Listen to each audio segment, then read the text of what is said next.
പത്തൊമ്പതാമത് രാജ്യാന്തര ചലച്ചിത്രമേള വൻ ജനപങ്കാളിത്തം കൊണ്ടും ശ്രദ്ധാകേന്ദ്രം കൊണ്ടും വിവാദങ്ങൾ കൊണ്ടും കൊഴുപ്പേകിയതാണ്.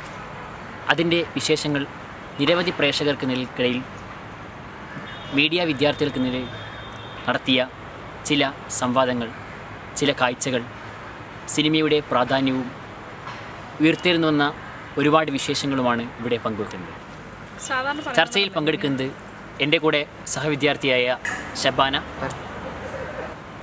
അദ്ദേഹത്തെയും ഈ ചർച്ചയിലേക്ക് സ്വാഗതം ചെയ്യുകയാണ്. കൂടെ സഹവിദ്യാർത്ഥിയായ ഫൗസിയ, അദ്ദേഹത്തെയും ഈ ചർച്ചയിലേക്ക് സ്വാഗതം ചെയ്യാം.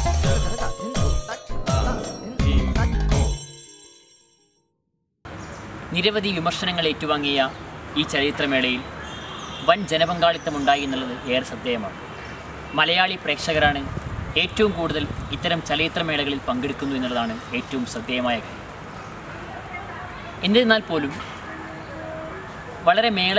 ഇത്തരം മേളകൾ ജനപങ്കാളിത്തമുണ്ടെങ്കിൽ പോലും നല്ല പ്രേക്ഷകരെ കിട്ടുന്നില്ല എന്നുള്ളതാണ് ഏറ്റവും യഥാർത്ഥമായ വസ്തുത. ഈ ചലച്ചിത്രമേളയെ ഒരു വിദ്യാർത്ഥി പ്രേക്ഷക എന്ന നിലയിൽ എങ്ങനെയാണ് നിങ്ങൾ കാണുന്നത്? 19ാമത് അന്താരാഷ്ട്ര ചലച്ചിത്രമേള എന്നത് എന്നെ സംബന്ധിച്ചിടത്തോളം അനുഭവങ്ങളുടെ ഒരു ലോകം തന്നെയായിരുന്നു. ഞാൻ IFFKക്ക് രജിസ്റ്റർ ചെയ്ത മുതൽ തന്നെ ഭയങ്കര ത്രിൽഡായിരുന്നു. കുറേ കേട്ടിട്ടുണ്ട്, കണ്ടിട്ടുണ്ട്. അപ്പം അവിടെ എത്തിയത് വേറൊരു ലോകത്തേക്ക് തന്നെയാണ്. വളരെയധികം കാര്യങ്ങൾ നമുക്ക് പഠിക്കാൻ പറ്റി. എന്താ പറയുക, ലോക സാഹിത്യത്തിലെ, ലോക സിനിമയിലെ തന്നെ ലെജൻസിനെല്ലാം പരിചയപ്പെടാൻ പറ്റി. പിന്നെ ഫ്രണ്ട്സിൻ്റെ കൂടെയുള്ള സഹവാസം, അതായിരുന്നു ഏറ്റവും കൂടുതൽ എൻജോയ് ചെയ്തത്. എല്ലാം കൊണ്ടും നല്ലൊരു അനുഭവമായിരുന്നു. നിങ്ങൾ പറഞ്ഞ പോലെ തന്നെ ഒരു വിദ്യാർത്ഥി നിൽക്കുന്ന നിങ്ങൾക്കൊരു അനുഭവങ്ങൾ പങ്കുവെക്കുമ്പോൾ പോലും അവിടെ കണ്ട കാഴ്ചകൾ വെച്ചാൽ അത് ജനങ്ങൾ വൻ തള്ളിക്കയറ്റമാണ്. മലയാളികളുടെ ഒരു പ്രേക്ഷകരുടെ ഒരു തള്ളിക്കയറ്റം, പല തിയേറ്ററുകളിലും ഷോകൾ കാണാൻ പറ്റാത്ത രീതിയിലുള്ള ഒരു തള്ളിക്കയറ്റം ഉണ്ടായിരുന്നു. അത്തരമൊരു ജനങ്ങളുടെ അത്തരമൊരു ആധിക്യം ഈ നല്ല സിനിമയെ പ്രതീക്ഷിച്ച് വരുന്നൊരു ആധിക്യമാണോ, അല്ലെങ്കിൽ നിങ്ങൾക്ക് എങ്ങനെയാണ് അത് ഫീൽ ചെയ്തിട്ടുള്ളത്? പ്രേക്ഷകർ എങ്ങനെയാണ് ഓരോ സിനിമകളെയും നോക്കിക്കണ്ടത്? ഇവിടെയാണ് അടൂർ കമ്മിറ്റി റിപ്പോർട്ടിൻ്റെ പ്രാധാന്യം നമുക്ക് മനസ്സിലാക്കാൻ പറ്റുന്നത്. ഈ ചലച്ചിത്രമേളകളിൽ ഇപ്പം എല്ലാ എന്താ പറയുക, നല്ല നല്ല സിനിമകൾക്ക് വൻ തള്ളിക്കയറ്റമൊക്കെ ഉണ്ടാകുന്നു എന്ന് പറയുന്നത് പകുതിയിലധികം ആൾക്കാരും, നല്ല വിഭാഗം ജനങ്ങൾ ഇത് സീരിയസ് ആയിട്ട് തന്നെ കാണുന്നുണ്ട്. പക്ഷേ ഒരു വിഭാഗം ജനങ്ങൾ അതിലുള്ള സെക്സ്, വയലൻസ് എല്ലാം മാത്രം ആസ്വദിക്കാൻ വേണ്ടി മാത്രം വരുന്നവരാണ്. അവിടെയാണ് അടൂർ കമ്മിറ്റി റിപ്പോർട്ടിൻ്റെ പ്രാധാന്യം നമുക്ക് മനസ്സിലാക്കുന്നത്. അത് നിലവിൽ വന്നാൽ ഈ തള്ളിക്കയറ്റം എല്ലാം ഒരു പരിധി വരെ എന്താ പറയുക മാനേജ് ചെയ്യാവുന്നതാണ്. ഇപ്പം ഈ മേളയിലുള്ള ഒരു അപാകത അല്ലെങ്കിൽ ഒരു പാളിച്ച എന്ന് പറയുന്നത് മിസ്മാനേജ്മെൻ്റ് ആയിരുന്നു. സീരിയസ് ആയിട്ട് എടുക്കുന്നവർക്ക് ശരിക്കും ഈ സിനിമ കാണാൻ പറ്റുന്നില്ല. അവർ ആ ഒരു ആംഗിളിൽ അത് കാണാൻ പറ്റാണ്ട് ആ രീതിയിൽ കാണാൻ വേണ്ടിയിട്ട് വരുന്നവരുടെ ഒരു തള്ളിക്കയറ്റം തന്നെയാണ് ഈ മേളയിൽ നമുക്ക് കാണാൻ സാധിച്ചത്. നിങ്ങൾ പറഞ്ഞത് ശരിയാണ്. അടൂർ കമ്മിറ്റിയുടെ റിപ്പോർട്ടിനെ കുറിച്ച് പറയുമ്പോൾ അത് ജനങ്ങളുടെ പ്രേക്ഷക സ്വാതന്ത്ര്യത്തെ ഹനിക്കപ്പെടുന്നു എന്നുള്ള ഒരു ചർച്ചകൾ ഉണ്ടായിട്ടുണ്ട്. കാരണം പ്രേക്ഷകന് ഏതു വിധത്തിലുള്ള പ്രേക്ഷകൻ ആർക്കും സിനിമ കാണാം, ഏത് സിനിമയും കാണാം. അത് ഓരോ പ്രേക്ഷകൻ്റെയും സ്വാതന്ത്ര്യമാണ്. അപ്പോൾ ആ ഒരു അടൂർ കമ്മിറ്റിയുടെ റിപ്പോർട്ടിന്മേലെയുള്ള ഒരു നിയന്ത്രണം പ്രേക്ഷക സ്വാതന്ത്ര്യത്തെ ഹനിക്കപ്പെടുന്ന ഒരു രീതിയിലേക്കല്ലേ പോവുക? അന്താരാഷ്ട്ര ചലച്ചിത്രമേളയിലേക്ക് എത്തുന്ന ഡെലിഗേറ്റുകളിൽ 90% ഈ മേളയെ സീരിയസ് ആയി കാണുന്നവരാണ്. അങ്ങനെ സീരിയസ് ആയി കാണുന്നവർക്ക് ഈ അല്ലാണ്ട് വരുന്ന ഒരു 10% കയ്യൂക്കിൻ്റെയും എന്താ പറയുക, കയ്യൂക്കിൻ്റെ മുമ്പിൽ തോറ്റ് പിന്മാറേണ്ടി വരുന്നൊരവസ്ഥയാണ് ഇപ്പോൾ നമുക്ക് കാണാൻ പറ്റുന്നത്. അതിന് ആ ഒരു ഇതിലേക്കാണ് അടൂർ കമ്മിറ്റി റിപ്പോർട്ടിൻ്റെ പ്രാധാന്യം പറഞ്ഞത് തന്നെ. ഈ അടൂർ കമ്മിറ്റി റിപ്പോർട്ട് ശരിക്കും നമ്മുടെ സ്വാതന്ത്ര്യത്തെ ഹനിക്കുന്നൊന്നുമില്ല. അങ്ങനെയാണെങ്കിൽ തിയേറ്ററിൽ പോയി കണ്ടാൽ പോരെ. അപ്പം ആഴത്തിൽ മനസ്സിലാക്കാൻ വേണ്ടി തന്നെയാണ് ഡെലിഗേറ്റ്സ് മേളക്കെത്തുന്നത്. ഷബാന പറഞ്ഞതുപോലെ തന്നെ അതൊരു പ്രേക്ഷക സ്വാതന്ത്ര്യത്തെ ഹനിക്കപ്പെടുന്നില്ല. 90% ആളുകളും സിനിമയെ സീരിയസ് ആയി കാണാൻ വേണ്ടി വന്നാൽ മതി എന്ന ഒരു തലത്തിലേക്ക് പോകുമ്പോൾ ഇത്തരം രാജ്യാന്തര ചലച്ചിത്രമേളകളൊക്കെ നല്ല ഒരു ജനപങ്കാളിത്തം, മികച്ച പ്രേക്ഷകരെ കൊണ്ടുള്ള ജനപങ്കാളിത്തം ഉണ്ടായി തീരുമെന്നാണ് പറയുന്നത്. അതൊരു പ്രേക്ഷകരുടെ സ്വാതന്ത്ര്യത്തെ ഹനിക്കപ്പെടുന്നതാണോ, അല്ലെങ്കിൽ കൂടുതൽ സിനിമയെ ജനകീയമാക്കുകയും നല്ല പ്രേക്ഷകരെ സിനിമ കാണാൻ എത്തിക്കുകയും ചെയ്യുന്നതാണോ? അതിനെ ഫൗസിയ, നിങ്ങൾ എങ്ങനെയാണ് ഇതിനെ കാണുന്നത്? ചലച്ചിത്രമേള എന്നുള്ളത് ഞാൻ ടി വിയിലൂടെയും പത്രത്തിലൂടെയും മാത്രം കണ്ട പരിചയം മാത്രമേ ഉണ്ടായിരുന്നുള്ളൂ. പക്ഷേ ഇത് ഈ ഒരു ലോകത്തിലേക്ക് വേറൊരു ലോകത്തിലേക്ക് ഇറങ്ങിച്ചെന്ന ഒരു അനുഭവം തന്നെയായിരുന്നു ഇത്. ഇത്രത്തോളം ആളുകൾ കാണാൻ വരും, പിന്നെ ഇത്രത്തോളം സെലിബ്രിറ്റീസിനെ പരിചയപ്പെടാൻ പറ്റുമെന്നൊന്നും ഞാൻ വിചാരിച്ചിരുന്നില്ല. പക്ഷേ അതൊക്കെ വലിയ ഭാഗ്യമായിട്ട് തന്നെ കരുതുന്നു. അതോടൊപ്പം തന്നെ ഈ പിന്നെ ഡെലിഗേറ്റ്സ് മുഴുവൻ നല്ല സിനിമകൾ കാണാനുള്ള കൊതി കൊണ്ടാണ് വന്നത്. ഒന്ന് ഓരോരുത്തരുടെയും ആ തിക്കിത്തിരക്ക് കണ്ടപ്പോഴൊക്കെ മനസ്സിലാക്കാൻ കഴിഞ്ഞിട്ടുണ്ട്. നമ്മൾ തന്നെയും അങ്ങനെയാണല്ലോ പോയത്. പക്ഷെ എല്ലാവർക്കും കാണാൻ കഴിഞ്ഞില്ല എന്നുള്ളത് ഒരു പോരായ്മയായിട്ട് എനിക്ക് തോന്നിയിട്ടുണ്ട്. അതിനുള്ള ഫെസിലിറ്റീസ് കുറച്ചുകൂടെ തിയേറ്ററുകൾ ഒരുക്കുകയും അതുപോലെയുള്ള പിന്നെ ഒരേ സമയം 2 സ്ഥലത്ത് നല്ല നല്ല സിനിമകൾ പ്രദർശിപ്പിക്കുകയും ചെയ്തിരുന്നെങ്കിൽ എല്ലാവർക്കും നല്ല സിനിമ കാണാൻ ആഗ്രഹിച്ച എല്ലാവർക്കും സിനിമകൾ കാണാൻ കഴിയുമായിരുന്നു എന്ന് എനിക്ക് തോന്നിയിട്ടുണ്ട്. ചർച്ചകൾ നമുക്ക് കുറച്ചും കൂടി വൈഡായി കൊണ്ടുവന്നാൽ ഡാൻസിങ് അറബ്സാണ് ആദ്യം പ്രദർശിപ്പിച്ച പടം. വളരെ നല്ലൊരു ക്രൗഡ് ഉണ്ടായിരുന്ന, വളരെ നല്ല പ്രേക്ഷകരൊക്കെ കണ്ട ഒരു പടമാണ് ഡാൻസിങ് അറബ്സ്. ആ പടത്തിനെ കുറിച്ചിട്ട് എങ്ങനെയാണ് നിങ്ങളുടെ അഭിപ്രായം? ഡാൻസിങ് അറബ്സിലെ മെയിൻ ഹീറോ ആയ തൗഫീഖ്, മീറ്റ് ദി ഡയറക്ടർ, ആ പ്രോഗ്രാമിൽ പറഞ്ഞത് ശരിക്കും ഈ സിനിമയിൽ ഞാൻ അഭിനയിക്കുകയായിരുന്നില്ല, എൻ്റെ ജീവിതം തന്നെയായിരുന്നു എന്നാണ്. അപ്പം തന്നെ നമുക്ക് മനസ്സിലാക്കാം ഫലസ്തീനിലെയും ഇസ്രായേലിലെയും സാഹചര്യങ്ങൾ, സംഘർഷങ്ങൾ, അവരുടെ ജീവിത അനുഭവങ്ങൾ അവർ ജീവിക്കുകയായിരുന്നു ശരിക്കും ആ ഒരു ഇതിലൂടെ. അപ്പം നമുക്ക് ശരിക്കും അതിൻ്റെ എല്ലാ ആംഗിളിലൂടെ നോക്കുകയാണെങ്കിലും നമുക്ക് അവിടുത്തെ ആ ഒരു സിറ്റുവേഷൻ എങ്ങനെയാണ്, ഫലസ്തീൻ ഇസ്രായേലി കോൺഫ്ലിക്റ്റ്, അവിടുത്തെ ജനങ്ങളുടെ ജീവിത അവസ്ഥ, ജീവിത നിലവാരം എല്ലാം നമുക്ക് മനസ്സിലാക്കാൻ പറ്റി. ഫസ്റ്റിൽ ആ ഫിലിം തിരഞ്ഞെടുത്തതിന് തന്നെ എൻ്റെ സംഘാടകനോട് അവർ അഭിനന്ദനം അർഹിക്കുന്നു. ഏറ്റവും നല്ലൊരു സിനിമ തന്നെയാണ്. അവർ ഫസ്റ്റ് ഇംപ്രഷൻ ബെസ്റ്റ് ഇംപ്രഷൻ എന്നാണ്. അപ്പോൾ നല്ല ഫിലിമിനാണ് അവർ സെലക്ട് ചെയ്തത്. അപ്പോൾ പിന്നെ അവിടുത്തെ സിറ്റുവേഷൻസ് മനസ്സിലാക്കുന്നതോടൊപ്പം തന്നെ ആ യുദ്ധത്തിൻ്റെ സമയങ്ങളിലും സാധാരണ ജീവിതം നയിക്കാൻ ആഗ്രഹിക്കുന്ന ഒരുപാട് പേര് അവിടെ ഉണ്ട് എന്നുള്ളത് പ്രേക്ഷകർക്ക് മനസ്സിലാക്കി തരാനാണ് കൂടുതൽ ആ സിനിമ പ്രയോജനപ്പെട്ടതെന്നാണ് എനിക്ക് തോന്നുന്നത്.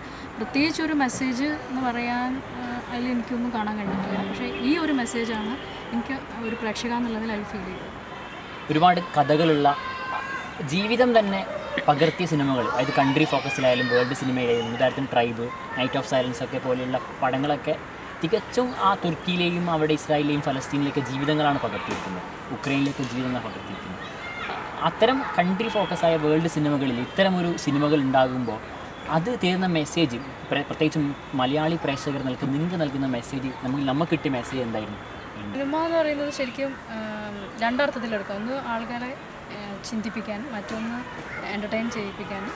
പക്ഷേ ഇത്തരം രാജ്യാന്തര ചലച്ചിത്രോത്സവം ഉണ്ടാക്കുന്ന ശരിക്കും ആളുകളെ ചിന്തിപ്പിക്കുന്ന തരത്തിലുള്ള സിനിമകൾ പ്രേക്ഷകരിൽ എത്തിക്കാൻ വേണ്ടിയിട്ടാണ്. പല സിനിമകളും പിന്നെ 2 മണിക്കൂറിനുള്ളിൽ അവസാനിച്ചും തോന്നിയില്ല. വീണ്ടും പ്രേക്ഷകരുടെ ഹൃദയങ്ങളിൽ അത് പുനർജനിക്കുകയാണ് ഉണ്ടായിട്ടുള്ളത്.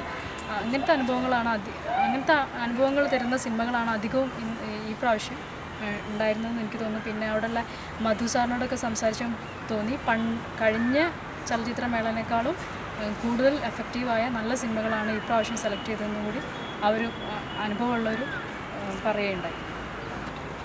വേറൊരു പ്രധാനപ്പെട്ട കാര്യം, ഈ ചലച്ചിത്രമേളയിൽ ഒരുപാട് സമരങ്ങളുടെ ഒരു പ്രതിധ്വനി ഇതിലുണ്ടായിരുന്നു. ഉദാഹരണത്തിന് നിൽപ്പ് സമരത്തിൻ്റെ ഒരു പ്രതിനിധിയും പശ്ചിമഘട്ട സംരക്ഷണ സമരവും അതേപോലെ തന്നെ കിസ് ഓഫ് ലവ് ഒക്കെ വൻ വിവാദങ്ങൾക്ക്, വൻ പ്രേക്ഷക ശ്രദ്ധയും അതുപോലെ മാധ്യമ ശ്രദ്ധകളും പിടിച്ച ഒരു സമര രീതിയിലുണ്ടായിട്ടുണ്ട്. അതൊക്കെ എങ്ങനെയാണ് ഈ ചലച്ചിത്രമേളയ്ക്ക് കൊഴുപ്പേകിയത്? വിവാദങ്ങളും സമരങ്ങളും ഈ ചലച്ചിത്രമേളയ്ക്ക് വളരെയധികം കൊഴുപ്പേകിയിട്ടുണ്ട്. പക്ഷേ എനിക്ക് എന്നോട് വ്യക്തിപരമായിട്ട് താല്പര്യമില്ല. അത് അവിടെ വെച്ച് നടത്തേണ്ട ഒന്നല്ല എന്നാണ് എൻ്റെ വ്യക്തിപരമായ അഭിപ്രായം. സംഭവം ശരിക്കും എൻജോയ് ചെയ്തിട്ടുണ്ട്. നിൽപ്പ് സമരത്തിൻ്റെ ഭാഗമായി നടന്ന തെരുവ് നാടകവും പിന്നെ ഡാൻസർ തമ്പീൻ്റെ ഡാൻസും കിസ് ഓഫ് ലവിനോടനുബന്ധിച്ച് നമ്മളെ ഫ്രണ്ടിനുണ്ടായ ഒരു അനുഭവമൊക്കെ നമ്മൾ ശരിക്കും എൻജോയ് ചെയ്തിട്ടുണ്ട്. പക്ഷേ അത് അവിടെ നടത്തേണ്ട ഒരു സംഭവമല്ല എന്നാണ് എൻ്റെ വ്യക്തിപരമായ അഭിപ്രായം. അബാന പറഞ്ഞ സെയിം അഭിപ്രായമാണുള്ളത്. അതിൻ്റെ വേദി വേറെ ഒന്നാണെന്ന് എനിക്ക് തോന്നിയെങ്കിലും അവൾ പറഞ്ഞ പോലെ തന്നെ അതിൽ നാടൻ പാട്ടുകളും നാടകമൊക്കെ ഞാൻ നന്നായി ആസ്വദിച്ചു. പിന്നെ ആ നാടകം പ്രത്യേകിച്ച് എടുത്തു പറയണം, അത് നല്ലൊരു നാടകം കൂടിയായിരുന്നു. കൂടാതെ അതിലുണ്ടായിരുന്ന ആ നാടൻ പാട്ട് പാടിയ ശരിക്കുള്ള ആ അനുഭവങ്ങളുള്ള ഒരു ആദിവാസി നാടൻ പാട്ട് പാടിയപ്പോൾ ശരിക്കും പറഞ്ഞാൽ അത് ഇന്ന് ഹൃദയത്തിൻ്റെ ഉള്ളിലൂടെ ഇങ്ങനെ രക്തം പോലെ ഉള്ളിലേക്ക് അലിഞ്ഞു ചേരുന്ന പോലെ തോന്നി. അത്രത്തോളം ഞാൻ ആസ്വദിച്ചു. പക്ഷേ ഇതേ അഭിപ്രായം തന്നെയാണ്, അതിൻ്റെ വേദി ഇത് തന്നെ ആയിരുന്നോ എന്നെനിക്ക് തോന്നി. എല്ലാവരും കാണാൻ വേണ്ടിയിട്ടായിരിക്കാം എങ്കിൽ കൂടി കിസ് ഓഫ് ലവ് ഒക്കെ അവിടെ വേണ്ടിയിരുന്നില്ല എന്നെനിക്ക് തോന്നി. ഫൗസി ആദ്യം പറഞ്ഞു സൗഹൃദങ്ങൾ ഒരുപാട് ഞങ്ങൾ എൻജോയ് ചെയ്യുന്നുള്ളത്. എങ്ങനെയാണ് ചലച്ചിത്രമേളയിൽ പോയപ്പോൾ ഉണ്ടായ സൗഹൃദങ്ങളും അവിടെ താമസവും അവിടെ തിരുവനന്തപുരം നഗരത്തിൽ നിങ്ങളുടെ ഒരു കറക്കവും, പ്രത്യേകിച്ച് മഫ്ത ധരിച്ച കുട്ടികളായിരുന്നു നിങ്ങളൊക്കെ ഉണ്ടായിരുന്നത്. അപ്പോൾ നിങ്ങൾക്ക് നിങ്ങളുടെ സൗഹൃദവും നിങ്ങളുടെ ആളുകൾ ശ്രദ്ധിച്ചത് എങ്ങനെയായിരുന്നു നിങ്ങൾ അനുഭവിച്ചത്? ഞങ്ങൾ ശരിക്കും പറഞ്ഞാണെങ്കിൽ സ്റ്റുഡൻസ് എല്ലാവരും ജസ്റ്റ് സ്റ്റാർട്ട് ചെയ്തിട്ടുള്ളൊരു കോഴ്സ്. കൂടുതൽ നന്നായി അടുക്കാൻ ഈ ഒരു സംഭവം എന്താ പറയുക, സൗഹൃദം കൂടുതലായി. അതെ, നല്ല സൗഹൃദം. പിന്നെ എന്താ പറയുക, സഹോദരി ടച്ചുള്ള സൗഹൃദത്തിലേക്ക് വരാൻ നമുക്ക് സാധിച്ചു. പിന്നെ ഈ ഒരു കാലത്തിൽ നടക്കുമ്പോൾ എല്ലാവരും അത്ര ആൾക്കാർ അവിടെ കുറവെന്നല്ല, നമ്മൾ മാത്രമേ ഉണ്ടായിരുന്നുള്ളൂ. അതുകൊണ്ട് എല്ലാവരും ഫോക്കസ് ചെയ്യും. ഡെയിലി നമ്മളെ ഫോട്ടോസ് ആയിരുന്നു പത്രത്തിൽ വന്നുകൊണ്ടിരുന്നത്. എല്ലാവരും ഫോക്കസ് ചെയ്തിട്ടുണ്ടായിരുന്നു. പക്ഷേ പിന്നെ അവരുടെയൊക്കെ ഒരു ധാരണ ഇങ്ങനെ ധരിച്ചു വരുന്നവർ പിന്നെ കുറേ പിന്നോട്ട് പോകുന്നവരാണ്, അങ്ങനെ ഫോർവേഡായിട്ട് വരില്ല, അങ്ങനത്തെ ധാരണ മാറ്റാൻ കുറേയൊക്കെ നമ്മളെ കൊണ്ട് സാധിച്ചെന്ന് തോന്നുന്നു. കാരണം നമ്മൾ ഇങ്ങനെ എല്ലാവരുമായിട്ടും ഫ്രണ്ട്സായിട്ടുണ്ട്.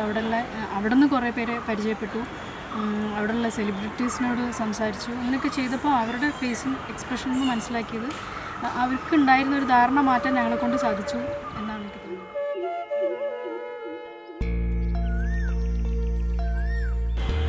ചർച്ചകൾ ഇവിടെ അവസാനിക്കുന്നില്ല. ചലച്ചിത്രമേളയുടെ വിശേഷങ്ങളും സംവാദങ്ങളും മറ്റു കാര്യങ്ങളുമായി ഇനിയും നമ്മൾ മുമ്പോട്ട് തന്നെ പോകും. 19ാമത് ചലച്ചിത്രമേള ഏറെ വിവാദങ്ങളും സമരവും നിൽപ്പ് സമരവും കിസ് ഓഫ് ലവ് പോലെയുള്ള ഒരുപാട് സമരങ്ങൾ നൽകിയിട്ടുണ്ടെങ്കിലും ഒരുപാട് അനുഭവങ്ങൾ നൽകുന്ന ഒരു ദൃശ്യമേളയായിരുന്നു 19ാമത് രാജ്യാന്തര ചലച്ചിത്രമേള. 20ാമത് രാജ്യാന്തര ചലച്ചിത്രമേളയിലേക്ക് ഊർജ്ജം പകർന്നുകൊണ്ട് ഞങ്ങൾ വീണ്ടും യാത്രയാകുകയാണ്.